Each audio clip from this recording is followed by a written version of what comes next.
13 दिसंबर पौष पूर्णिमा वाले दिन चुपचाप गाय को खिला दें। यह एक छोटी सी चीज। उससे पहले आइए जानते हैं दिसंबर पौष पूर्णिमा कब है। स्नान दान मुहूर्त महत्व। साल 2025 में पूर्णिमा 13 दिसंबर 2025 को मनाई जाएगी।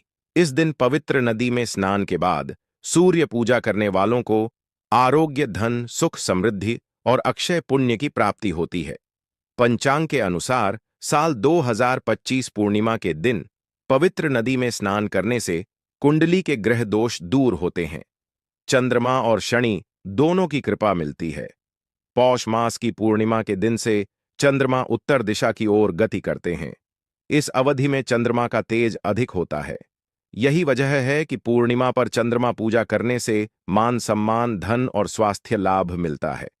कहते हैं इस दिन गुड़, अन्न, वस्त्र, काला तिल, खिचड़ी आदि का दान करने वालों को मोह की प्राप्ति होती है। पौष पूर्णिमा से धरती पर अच्छे दिनों की शुरुआत मानी जाती है। चंद्रमा के उत्तरायण से देवताओं के दिन का आरंभ होता है।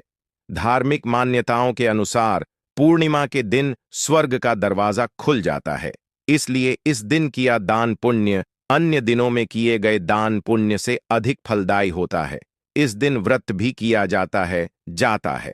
वास्तव में 13 दिसंबर पूर्णिमा के दिन अगर आप यह उपाय कर लेते हो तो यकीनन आप पर मां लक्ष्मी की कृपा होगी और आप धनवान बन जाओगे। आप धनवान ना बने तो मुझे बताना दोस्तों। बस जो उपाय आपको बताया जाए वह उपाय कर लेना। चलिए जानते हैं। 13 दिसंबर पूर्णिमा दिन चुपचाप गाय को दे। यह एक छोटी सी चीज। रोडपति भी होंगे, करोड़पति मिलेंगे, सभी संकट और कष्टों से मुक्ति, मृत्युदंड, पितृदोष तुरंत होगा खत्म। पूरे साल आपके भरे रहेंगे। अन्न धन के भंडार यूं कहे कि आपकी 7 पुश्ते तक करेंगे। रुपयों पैसों पर राज दोस्तों।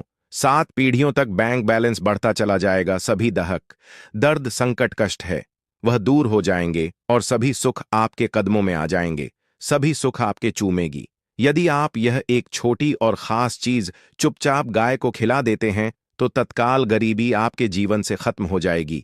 यूं कहे व्यक्ति रंग से राजा बन जाता है। और 33 कोटि देवी देवताओं को धारण करने वाली गौ माता की भी कृपा मानव पर आजीवन बरसती है। मानव के घर में कभी भी अन्न, धन, वस्त्र कमी नहीं होती है। धन के भंडार मानव के घर में भरे रहते हैं। मानव के जीवन से गरीबी खत्म हो जाती है।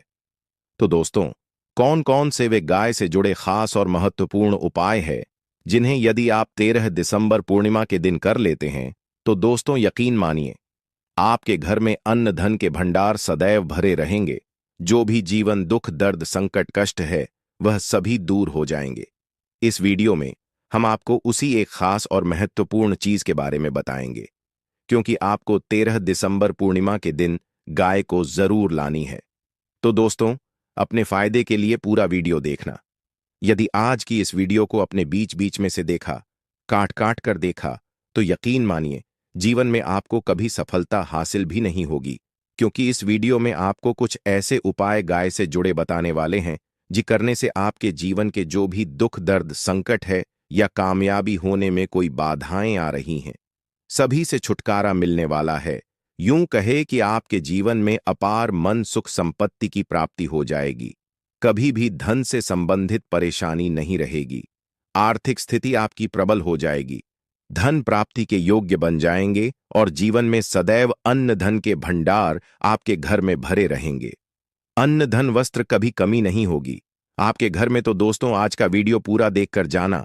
यदि आप चाहते हैं आपके और आपके परिवार पर सदैव गौ माता की कृपा कसे, आपके पितरों की कृपा से, देवी देवताओं की कृपा से, तो दोस्तों वीडियो को पूरा देखकर जाना। बहुत ही फायदेमंद वीडियो है। पूरे 500 सालों के बाद ऐसे दुर्लभ संयोग में है, तो पूरा वीडियो देखकर जाना। यदि आप लाभ हासिल करना चाहते हैं और 7 पीढ़ियों तक कभी कोई किसी तरह की कमी ना हो, यह फल चाहते हैं, तो वीडियो को पूरा देख के जाना। बहुत ही लाभप्रद वीडियो है आपके लिए।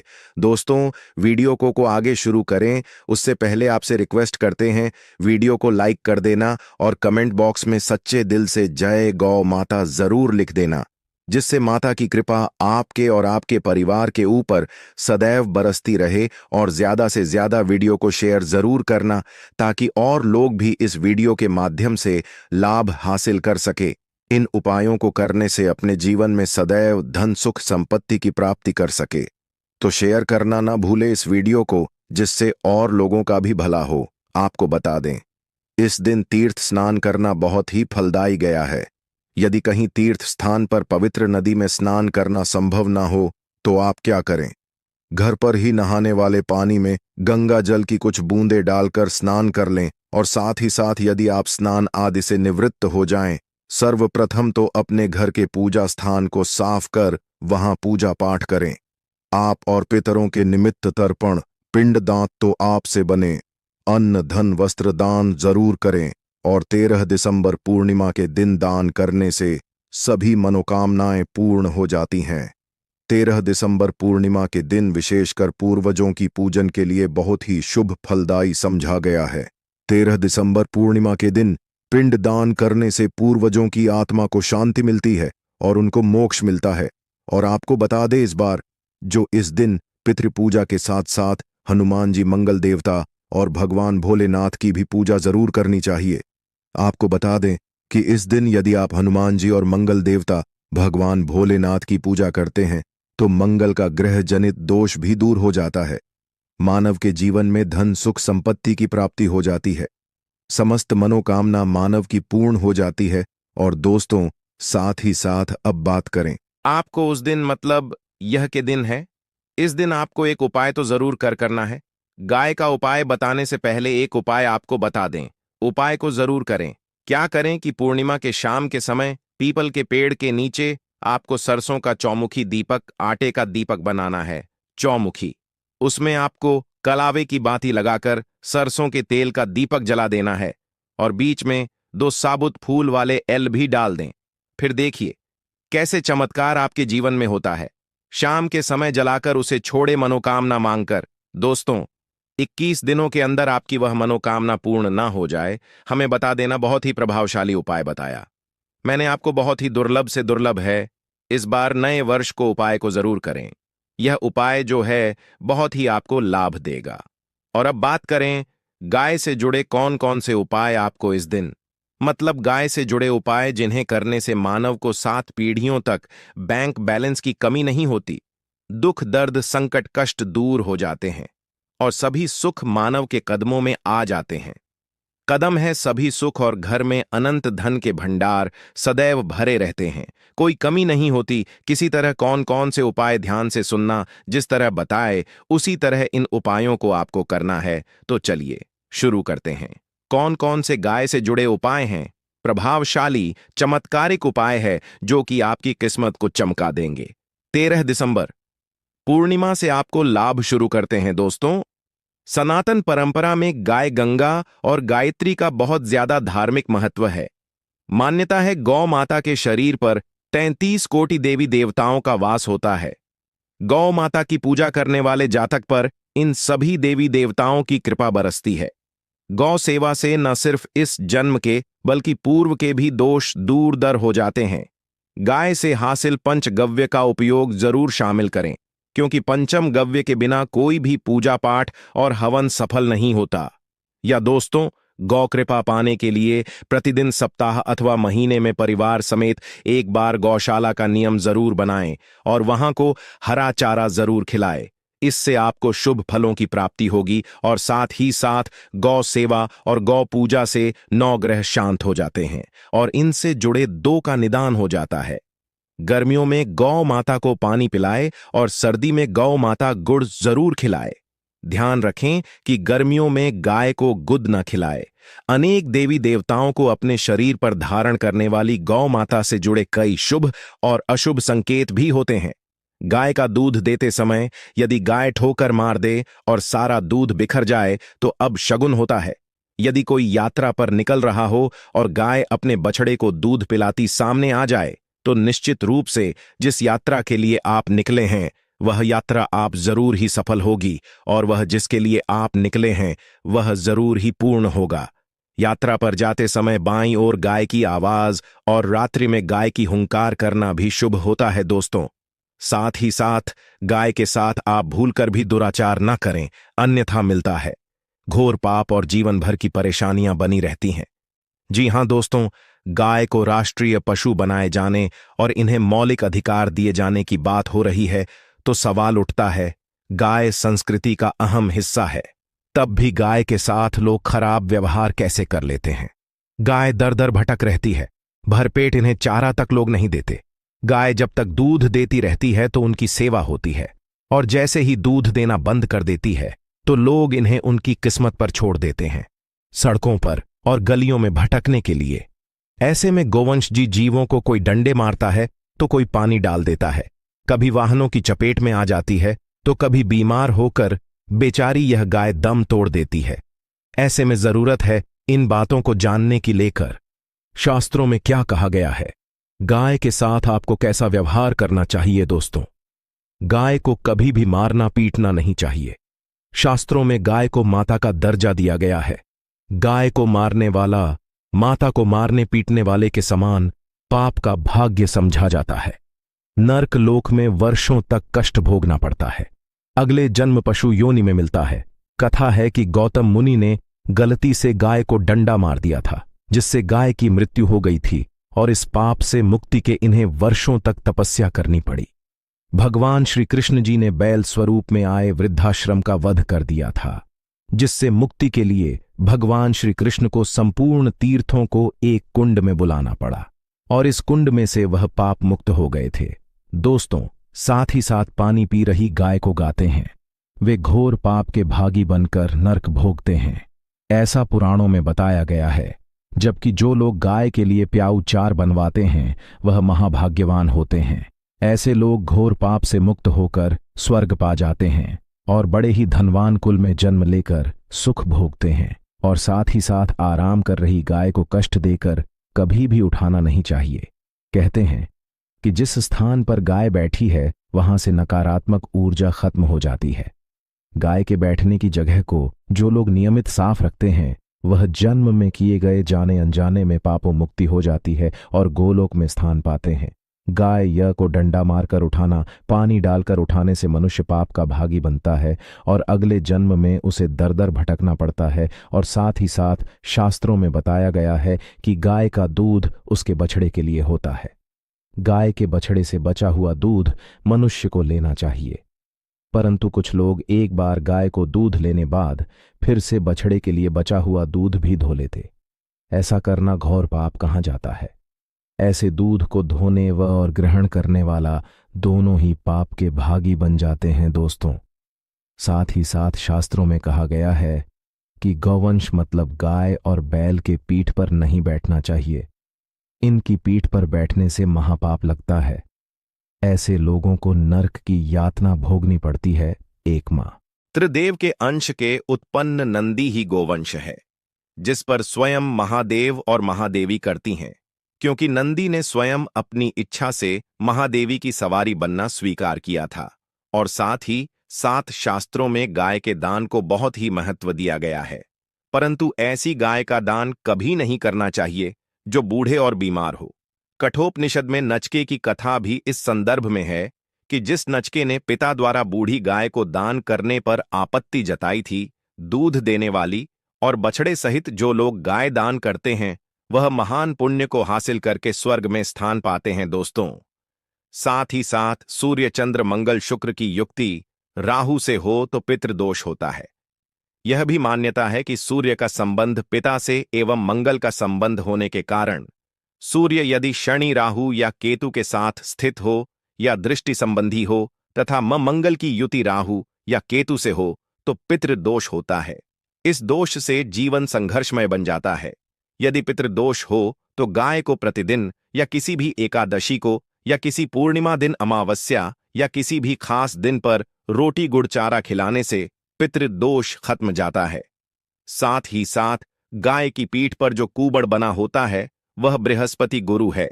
अतः जन्म पथ में यदि बृहस्पति अपनी नीच राशि मकर में हो या अशुभ शिवलिंग में जा रहे हों और सामने से गौ माता आती हुई दिखाई दे तो गौ माता को अपनी दाहिनी ओर से जाने देना चाहिए।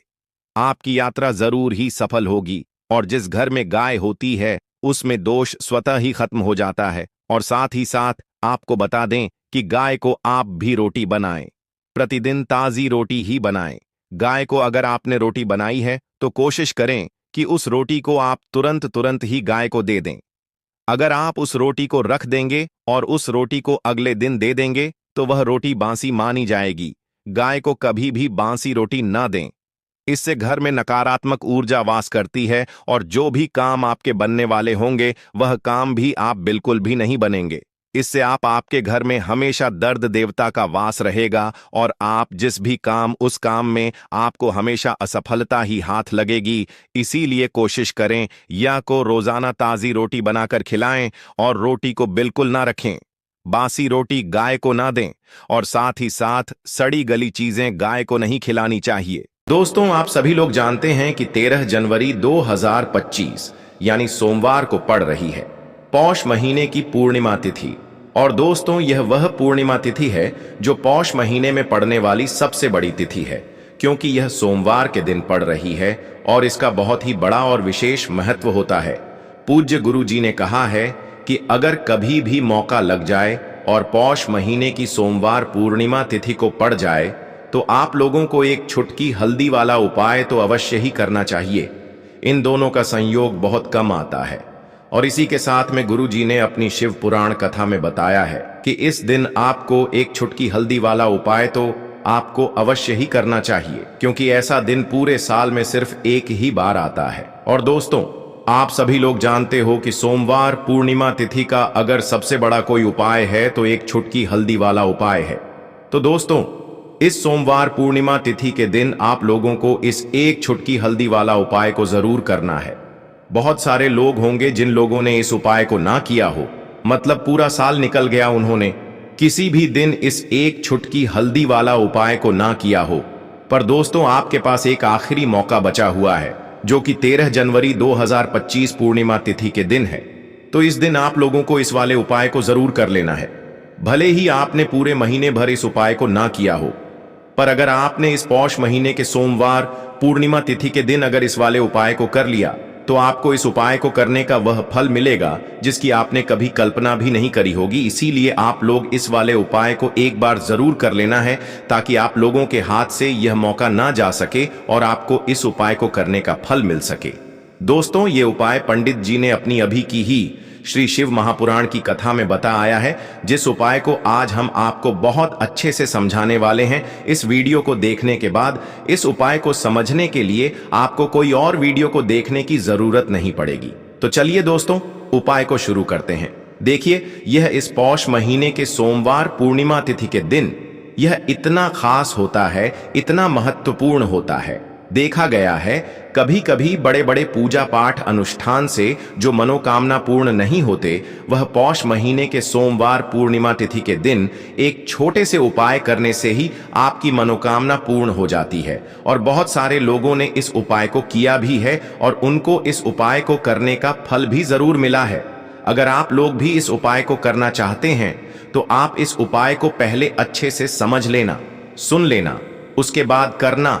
आपको इस उपाय का फल जरूर मिलेगा और इस उपाय को कर लेने से आपके घर में चाहे किसी भी प्रकार की दुख और समस्या क्यों ना चल रही हो, आपको उसका कारण भी नहीं पता है कि भाई यह समस्या किस कारण से चल रही है। उसका कुछ भी कारण हो सकता है, जैसे पितृदोष हो सकता है या किसी भी तरह का मंगल दोष भी हो सकता है। तो इस दिन आप लोगों को यह वाला उपाय कर लेना है।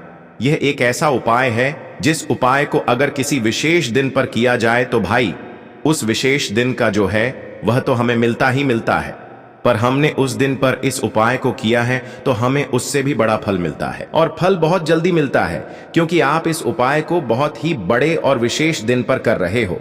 तो चलिए अब उपाय के बारे में बात करते हैं, लेकिन उससे पहले आप लोगों को यह जानना आवश्यक है कि आखिर यह उपाय किस समय करना है, किसको करना है और कैसे करना है। तो चलिए हम आगे आपको वीडियो में एक एक करके बता देते हैं।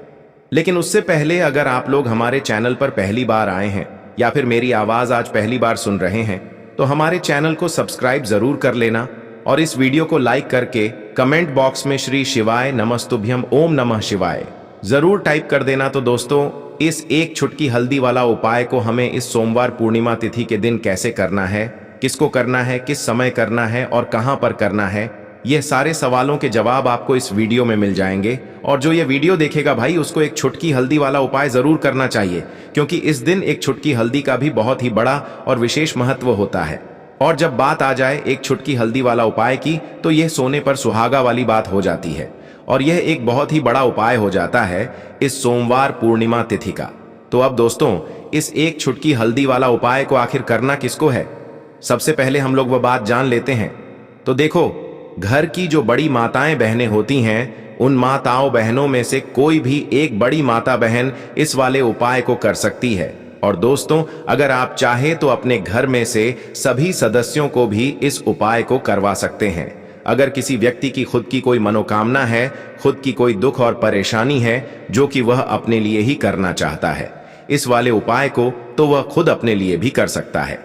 बाकी अगर कोई घर में से ऐसा है जो कि अपने पूरे घर परिवार की सुख और शांति के लिए यह वाला उपाय करना चाहता है, तो भाई वह भी कर सकता है, उसमें भी कोई दिक्कत वाली बात नहीं है। कहने का मतलब यह है कि इस उपाय को हर एक सदस्य भी कर सकता है, और पूरे घर परिवार के सदस्य के लिए घर की बड़ी माताओं बहनों में से कोई एक माता बहन भी कर सकती है। माताएं बहनें अगर घर में उपस्थित ना हो या वह यह वाला उपाय न कर पा रही हो, तो फिर घर का कोई बड़ा सदस्य भी इस एक छुटकी हल्दी वाला उपाय को कर सकता है, चाहे फिर वह पुरुष ही क्यों ना हो, उसमें कोई भी दिक्कत वाली बात नहीं है। अब दोस्तों, जो अगला प्रश्न निकल कर आता है वह यह आता है इस उपाय को लेकर कि आखिर इस उपाय को हमें किस समय करना है, सुबह के समय करना है कि शाम के समय करना है। तो देखो, इस वाले उपाय को आप लोग सुबह के समय भी कर सकते हो और शाम के समय प्रदोष काल में भी कर सकते हो। अब अगर आप पूछो कि भाई सबसे उत्तम समय कौन सा रहेगा इस एक छुटकी हल्दी वाला उपाय को करने का, तो हम आपसे बस यही कहेंगे कि इस उपाय को आप सुबह के समय करेंगे तो ज्यादा बेहतर होगा। बाकी अगर प्रदोष काल शाम के समय भी करेंगे तो भी अच्छा होगा, उसमें कोई भी दिक्कत वाली बात नहीं है। तो अब दोस्तों, जो अगली सबसे बड़ी और महत्वपूर्ण बात आती है वह यह आती है कि सुबह अगर हम उपाय को करेंगे तो हमें कितने बजे से लेकर कितने बजे तक के बीच में करना है, और शाम के समय प्रदोष काल में करेंगे तो हमें कितने बजे से लेकर कितने बजे के बीच में करना है। तो देखो, सुबह जितनी जल्दी हो सके आप उपाय को करने की कोशिश करना। बाकी अगर किसी कारणवश लेट भी हो जाओ, थोड़ी देर भी हो जाए, तो 10 या 11 बजे तक भी आप उपाय कर लेना, पर 12 बजे से ज्यादा देरी ना हो, ठीक है? इस बात का ध्यान रखना। उसके बाद में दोस्तों, अगर शाम के समय प्रदोष काल की बात करें, प्रदोष काल का जो समय होता है वह शाम के 6 बजे से शुरू हो जाता है।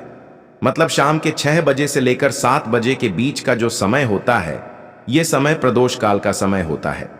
तो आप इस उपाय को 7 या 8 बजे के बीच में भी कर सकते हो। मतलब शाम के 6 बजे से रात 8 बजे के बीच में आप कभी भी इस वाले उपाय को कर सकते हो, उसमें कोई भी दिक्कत वाली बात नहीं है। देखिए, कई लोगों के जीवन में ऐसा होता है कि वह मेहनत बहुत ही अधिक करते हैं, लेकिन उन्हें अपने कार्य में सफलता नहीं मिल पाती है, यानी कि जो उनका भाग्य है वह उनका साथ नहीं देता है। तो रूठी हुई किस्मत को चमकाने के लिए और सोए हुए भाग्य को जगाने के लिए आपको यह उपाय करने चाहिए। देखिए दोस्तों, पहला उपाय विशेषकर पूर्णिमा तिथि का दिन है, तो यह उपाय आपको तुलसी जी के वहां पर करना होगा। देखिए, इस उपाय को करने के लिए सबसे पहले तो आपको मात्र एक स्टील के पात्र के अंदर 2 चम्मच कच्चा दूध मिलाना है, और इसी पात्र के अंदर आपको शुद्ध जल भरना है, और इसी के साथ में आपको एक चुटकी हल्दी भी इसी पात्र में डाल देनी है। यानी कि आपको स्टील के पात्र के अंदर कच्चे दूध से युक्त जल तैयार करके उसमें एक चुटकी हल्दी डालना है, और इस पात्र को आपको तुलसी जी के पौधे के वहां पर लेकर के पहुंचना है। अब यह जो जल है, इसे आपको तुलसी जी के पौधे में धीरे धीरे अर्पित करना है। ओम नमो भगवते वासुदेवाय, इस मंत्र का कम से कम 11 बार जाप करते हुए देखिए। दोस्तों, जो भी व्यक्ति पूर्णिमा तिथि में कच्चे दूध से युक्त जल और हल्दी से युक्त जल इस प्रकार से तो तुलसी जी के पौधे में अर्पित करता है, तो यकीन मानिए आपके जीवन में सफलता से जुड़ी जितनी भी समस्याएं हैं, यानी कि आपका किसी भी प्रकार का यदि कार्य अटक रहा है, आपको जिन भी कार्यों में अड़चन आ रही हैं, तो वह सभी अड़चन इस उपाय से दूर होगी। देखिए, बहुत से बच्चे ऐसे होते हैं जिन्हें कुछ समझ में नहीं आता है कि उन्हें आगे क्या करना है, या कि लाइफ में यदि सही रास्ता आपको नजर नहीं आ रहा है तब भी आपको यह उपाय करना चाहिए, यानी कि उनके जीवन के जो निर्णय हैं वह सही हो सके और उनके मार्ग में जो भी बाधाएं आ रही हैं वह भी दूर हो सके। तो ऐसे बच्चे भी यह उपाय कर सकते हैं। अब दोस्तों, हम जान लेते हैं दूसरे विशेष उपाय के बारे में। देखिए दोस्तों, यह जो उपाय है, पहला उपाय, यह आपको सूर्यास्त से पहले ही करना है। अब हम जान लेते हैं दूसरे उपाय के बारे में। देखिए, इस उपाय को करने के लिए सबसे पहले तो आपको मात्र 7 चने की दाल लेनी होगी। देखिए, चने की दाल जो है वह कहीं से भी खंडित नहीं होनी चाहिए, इस बात का आपको विशेष ध्यान रखना है। देखिए, कल है पूर्णिमा तिथि का पवित्र दिन और चने की दाल को शास्त्रों में स्वर्ण के समान बताया गया है, और जो भी व्यक्ति चने की दाल पूर्णिमा के दिन शिवलिंग पर अर्पित करता है तो वह स्वर्ण के समान ही मानी जाती है। यानी कि यदि वह स्वर्ण अर्पित नहीं कर सकते हैं और चने की दाल ही अर्पित कर देते हैं तो उनका जो भाग्य है वह चमक उठता है और दुर्भाग्य जो है वह दूर हो जाता है। तो इस प्रकार से आपको 7 चने की दाल लेनी है। इसी के साथ में आपको एक तांबे के पात्र के अंदर शुद्ध जल लेना होगा, और इसी के साथ में आपको एक स्टील की कटोरी के अंदर 1 से 2 गुड़ के टुकड़े भी लेने हैं। अब देखिए दोस्तों, सबसे पहले तो आपने जो उस कटोरी के अंदर गुड़ के टुकड़े डाले हैं उनमें आपको थोड़ा सा जल मिलाकर के गुड़ से युक्त जल तैयार कर लेना है। अब देखिए, आपको यह सभी सामग्रियां लेकर के भगवान शिव के मंदिर में पहुंच जाना है। देखिए, पौष महीने की पूर्णिमा तिथि पर इस उपाय को आप सुबह से लेकर के शाम तक किसी भी समय में कर सकते हैं। देखिए, सबसे पहले तो आपके पास जो चने की दाल है उसे आपने जो गुड़ वाला जल तैयार किया है उसमें डाल देनी है।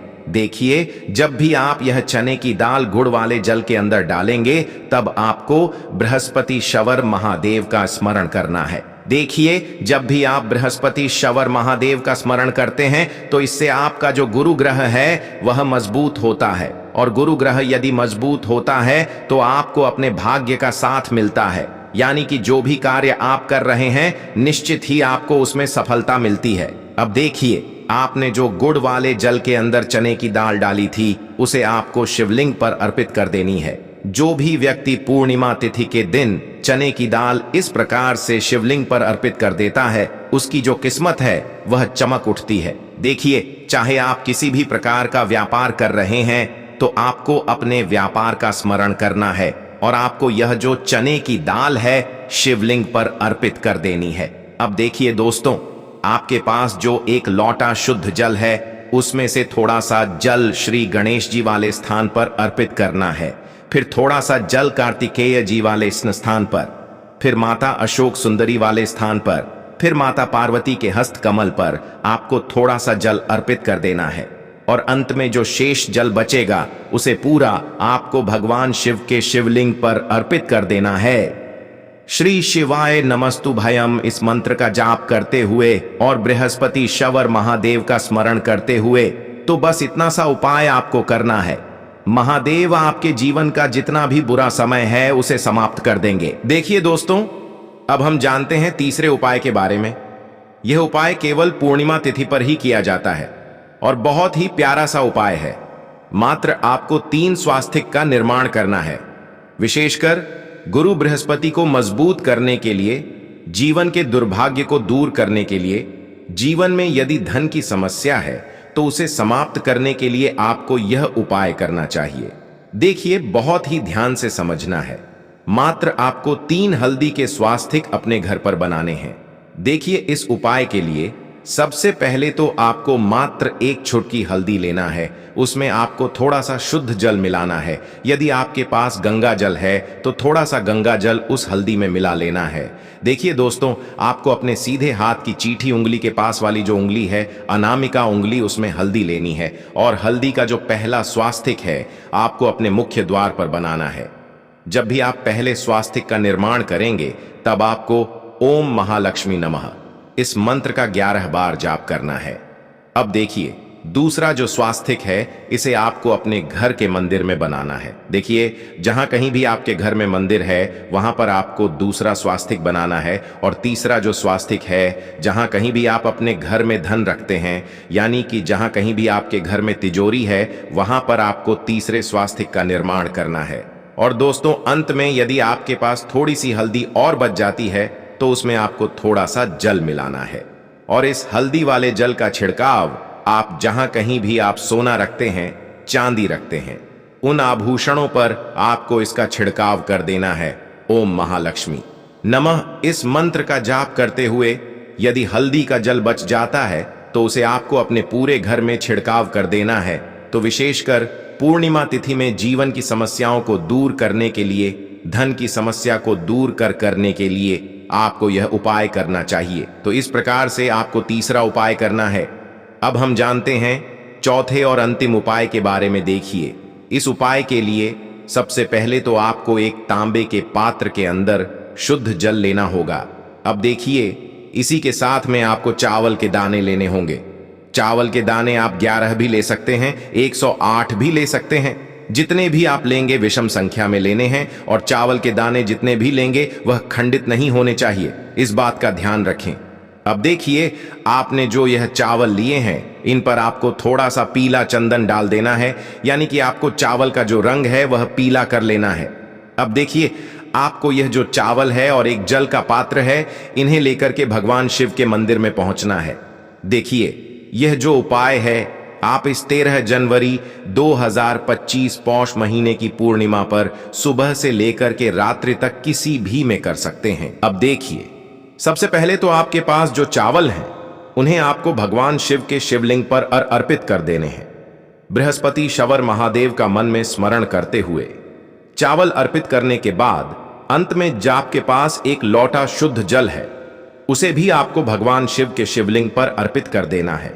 श्री शिवाय नमस्तुभयम या फिर ओम नमः शिवाय इस मंत्र का जाप करते हुए तो इस प्रकार से जीवन के दुर्भाग्य को दूर करने के लिए यह उपाय भी आप कर सकते हैं। तो दोस्तों, यह थे पूज्य गुरु जी द्वारा बताए गए कुछ बहुत ही खास उपाय। अगर आपको जानकारी अच्छी लगी हो तो वीडियो लाइक करिएगा। मिलते हैं फिर एक नए वीडियो के साथ। श्री शिवाय नमस्तुभयम।